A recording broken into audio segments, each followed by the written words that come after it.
Good morning.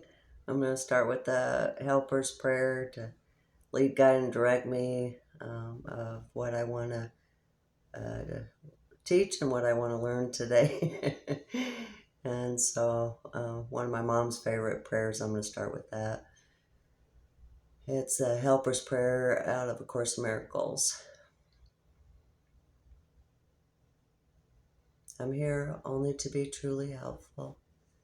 I'm here to represent Him who sent me. I do not have to worry about what to say or what to do, because He who sent me will direct me. I'm content to be wherever He wishes, knowing He goes there with me. I will be healed as I let Him teach me to heal. So this is my favorite time of year for several reasons, and across the world, whether it's in business or spiritual practices or religious practices or text time. Oh, the dreaded text time. That this is a time of year that we're reviewing, taking inventory, seeing how leading into the new year, seeing where we're going to go with that. And so I appreciate this time of year, and I appreciate the weather. Fall is a good time for me for whatever reason, and so I look forward to this month, each day, practicing all the beautiful gifts that have been in my life to help me navigate a day. And so what's come to mind a lot, some of you may know me or may not know me, and some of you may or not have heard me talk about forgiveness. And that was a task given to me by my pastor for to focus on forgiveness and the miracle principles contained in A Course in Miracles. And so that's been a wonderful journey, and it's been very freeing and surprising. And just when you think you've practiced or know a lot about a topic, at least for me, I realize, so many new golden nuggets. Also, a recent thing that I was able to do is it's been on my heart and passion and haven't been able to put it to fruition, and would dive in and dip out and dive in and dip out about feeling that there was a need for different methods for PTSD, both individually and worldwide, collectively, for communities that have suffered individual and personal trauma. And 1 minute, I'm going to close the door because we got family in the background. 1 minute. I'm recording right now, guys, so I'm going to shut the door.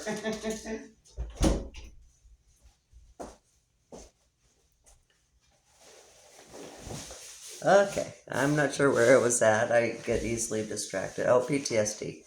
And so, I myself, just like every other human being on earth, I jokingly say we've all had PTSD. The minute we were born, we went from that place of comfort and safety and hopefully love, but protection, into this experience. That's traumatic. And but of course, we all have known, or ourselves or through others, some events that seem to resonate in the body, and we can't get out from under. And so I've experienced a lot of healing work for my own personal things that have occurred, and helped others walk through their healing journey.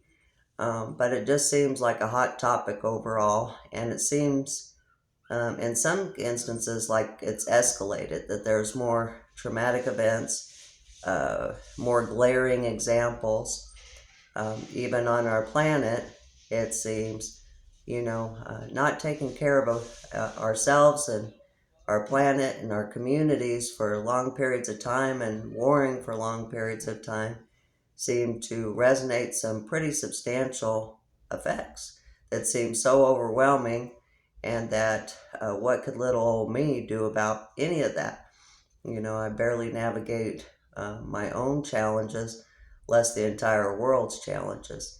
And, my God is so loving and so good in that always has known the deep desires of my heart. And those prayers are always answered in a wonderful way. And so there's a summit that I guess occurs annually, and but I happened upon it dealing with trauma and the healing aspects.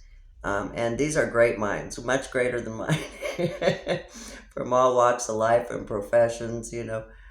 Rocket scientists to poets to musicians to doctors to practitioners. And that have the same passion. So I'm not alone. And none of us ever are alone.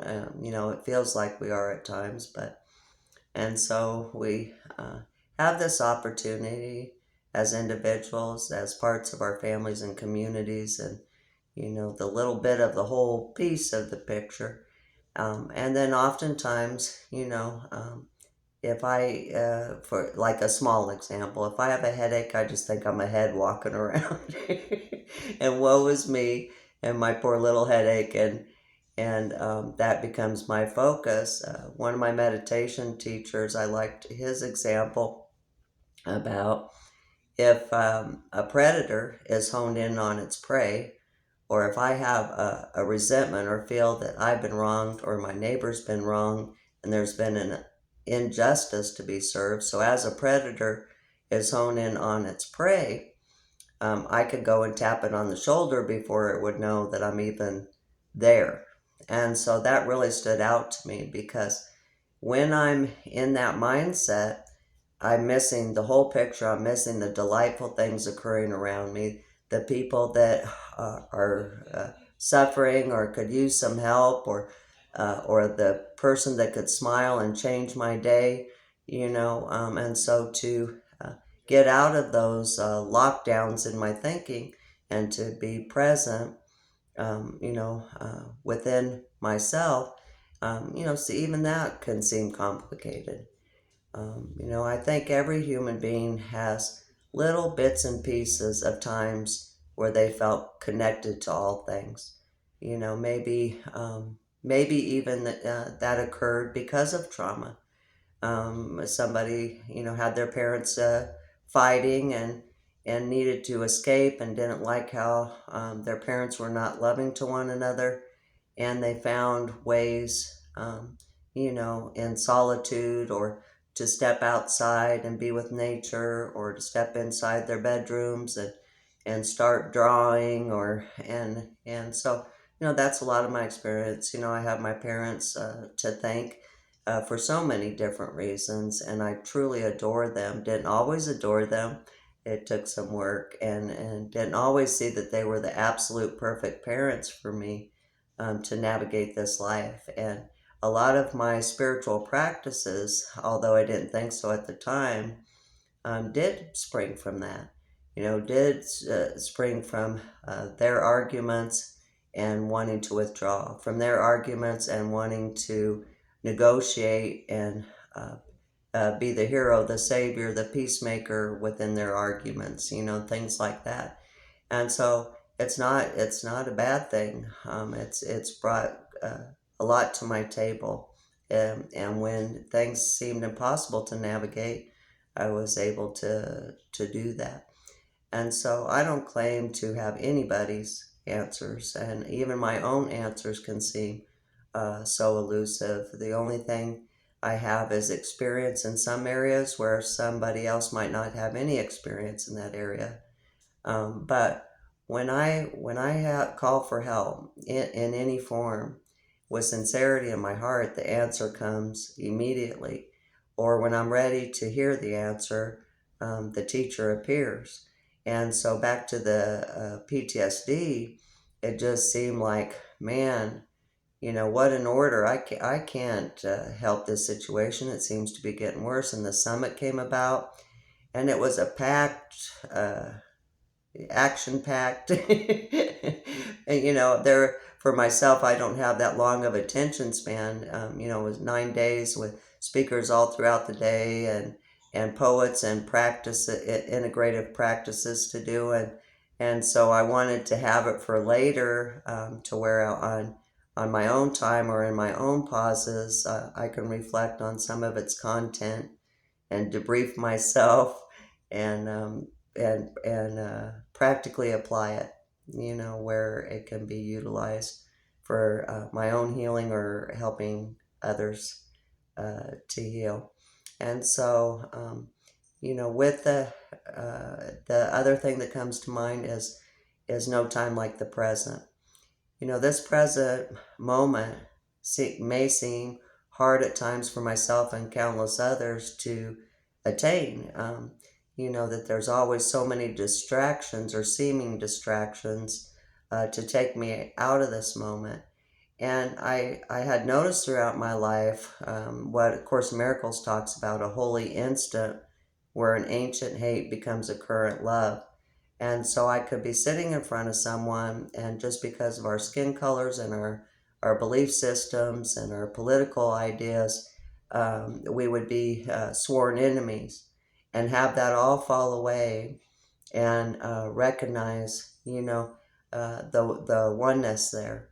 But what I recently thought about or came to mind is that in a present moment, if I'm having an argument or someone else is having an argument, and my body is resonating in a way that's not seemingly good, I'm having a panic, or my muscles are tensing up, or I'm cramping up, or I feel like a little kid in the corner, or any of those kind of defense or attacked, or I start thinking of ways to fortify myself, or to get the other guy before the other guy gets me. Any of those kind of flight, fight, response things occur. That moment lets me know that where there's some unforgiveness, usually of myself. Some I may have, on the whole, accepted and internalized. Oops, I made a mistake, and be gentle with myself about those things, and recognize, that nothing is beyond creation's loving nature that's around me and within me, and that it's going to be okay. There are no big deals. But in the present moment, it gives me a recognition to pause and to redirect, and to pause and reflect, and to say, okay, I don't know what this is about. And it might be, let's say I forgave my mom and I forgave my dad, and for the most part that is true. When I think of them now, it's not what they did and didn't do. It's a feeling of love, appreciation, certain qualities in myself that I adore and that work. I realized that I got either by overcompensating because I didn't get it from my parents, or because it's like, I don't want to be like my mom. Well, guess what? Or I don't want to be like my dad. Well, guess what? um, but in those moments where it seemingly, I can't get clarity, I can't find my way out of a paper bag. But that in this moment will let me know if there's something unhealed, something unforgiven, and what the root is, what the pattern is. Is it working for me anymore? Is it not? And that sort of thing. And so a lot of practices perceive that we need outside help, Holy Spirit, Jesus, Buddha, that we need a wiser physical being or a wiser spiritual being. And some practices say, no, we have all that wisdom within us. We are a part of the whole. We have continuous access to any worldly, bodily, spiritual wisdom we need at any moment. And so, contempt prior to investigation, my mind has really opened up. My God is, and ideas about God and what God is and isn't. Is there a God? If so, is that God loving? Is that God got my own best interests or whatever? And that's a journey, I think, even the people that seem like they practice their spirituality or their religious beliefs or their non religious beliefs, and where they won't bend on that either, from the day that they arrived, there's the consistency and there's no changing it. And it can bring grounding and inspiration to people like myself who seem to be less solid in that. And then and then there's the image or uh, symbols of guilt, shame, defense, attack, enemies, evil, uh, misuse of power, and so the person or groups or systems that seem like evil incarnate, that seem all powerful and just mean. And I don't know. I have a more neutral position about it than I think I ever have, and that I do for myself through my own experiences, um, a couple of near-death experiences and burning bush spiritual experiences that I needed for clarity. That it helped me to see that I'm not a victim. I'm a volunteer. My mom wasn't a victim. She was a volunteer. So in my mom's case, I couldn't figure out how such a kind, gentle, loving, giving, humble, consistent person had so much pain and suffering and was surrounded by jerks, her husbands and her kids primarily, and but when I asked in prayer and meditation, some clarity came for me that just made sense to me, is that she volunteered to love the unlovable, and she did exactly that. All the last causes or people that everybody else had wrote off, including her own kids, myself included, and can still be like that at times. That her love was consistent, and I thought I couldn't reconcile. How could she have done all that and suffered so and had so many um, terrible trials and everything that for the most part she smiled through and was still of service to others? And the way that she died, I couldn't wrap my mind around this good woman and how that was about. But when it was like, oh, because of her great love for all people, ourselves, our family, her husbands, that as a spirit, and before entering this experience, she said, yeah, I want to do that.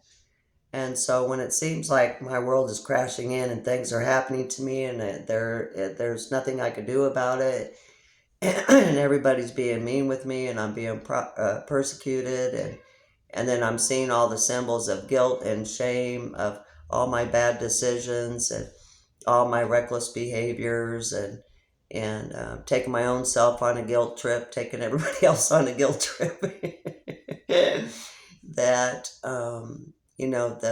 the easy answer or the most accessible moment is the present.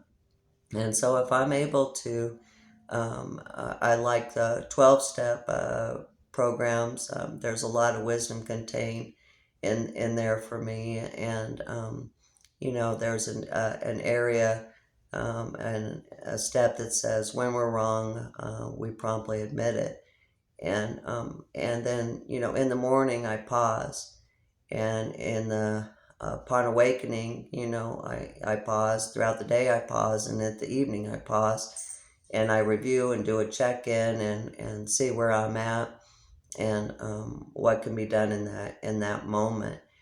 Course in Miracles was like that too. Typically inconsistently or consistently inconsistent.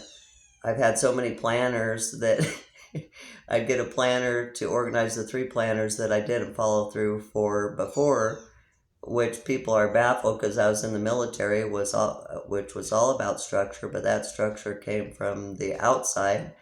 But of course, in Miracles, in the lessons part, there's a lesson for each day of the year, and it starts out by where you're just doing a simple check-in with an idea for the day and then reviewing it in the evening. But by the time you get to the last lesson, it's the same thing, that it's constant communication and check-in with yourself, your surroundings, and your source. And it's built a nice relationship. It's really helped me to be more trusting of the wisdom underlying everything, and that there are no big deals and it's going to be okay. And so that's a whole bunch of areas that I talked about. And if you can get anything from it at all, one little nugget, that'll work. But this is my gift to myself. This is my amends to myself.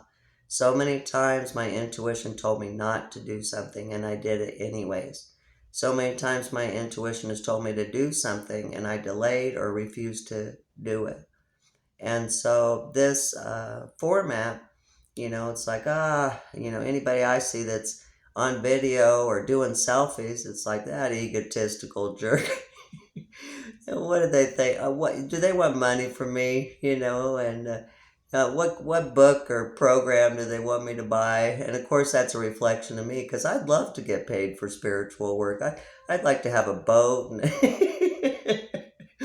and a vacation. Oh boy, I'd like a family vacations, and all expenses paid, and yeah, and a butler, and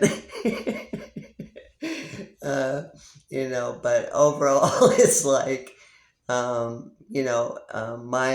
this is my amends to myself, is that I feel that I hide my spirituality, anything that has worked well, under a bush, and that I often cover it up with my not so nice behaviors, or behaviors that people don't well, tattoos, for example, because you can see a little bit of one here. um, you know um, and so I want to be kind and gentle with myself, and realize that I'm just as valuable as I claim all of you are, that I have gifts and skills and abilities and things to share that can be helpful, that I'm not a total waste of space, that everything I've done from birth till now wasn't a total waste of time, because that's where my ego or my little self will take me. And that, oh my, this will come with repercussions, because, and so, even just getting on a video, there's been so many times it was like, now's the time, record what you're thinking and share it with others. And I'm like, well, I have bedhead, you know. Well, I don't like the way this outside light is showing all my, dark imperfections, or nobody wants to hear what I got to say, those kind of things. And so, I'm going to try to be more mindful and practice more honesty with myself. And if I get a God moment, or a little wink saying, this phrase, this practice, this meditation technique, this type of prayer, anything that is helpful to me, to pay it forward immediately. Just like, if I make a mistake, acknowledge that mistake when I make it, instead of 10 days later or never. So keep it more in the present, be kinder to myself, honor my own intuition. And so, wherever I am, if it's like, okay, time for a video, that's what I'm going to follow. When it came to books and audios and this and that, God gave me a voice, and that's the other thing that I fought, and that people have not liked about me very much is I won't shut up, or they tell me to shut up. But I realize that that is my main communication, whether it's irritating to others, whether it reaches others, whether it doesn't reach others, as opposed to say writing or art or one of the arts. I like to craft, but I'm not real great at art or other ways to go about it. But for me, the easiest, simplest thing is what I'm doing right now: talking, talking, talking, talking. So, so I'm going to trust that God gave me that, and utilize it for my own healing, and hopefully contribute to the healing of humanity on the whole. And so I thank you for your time. Enjoy your journey. And like my friend says, have a good day, unless you made other plans.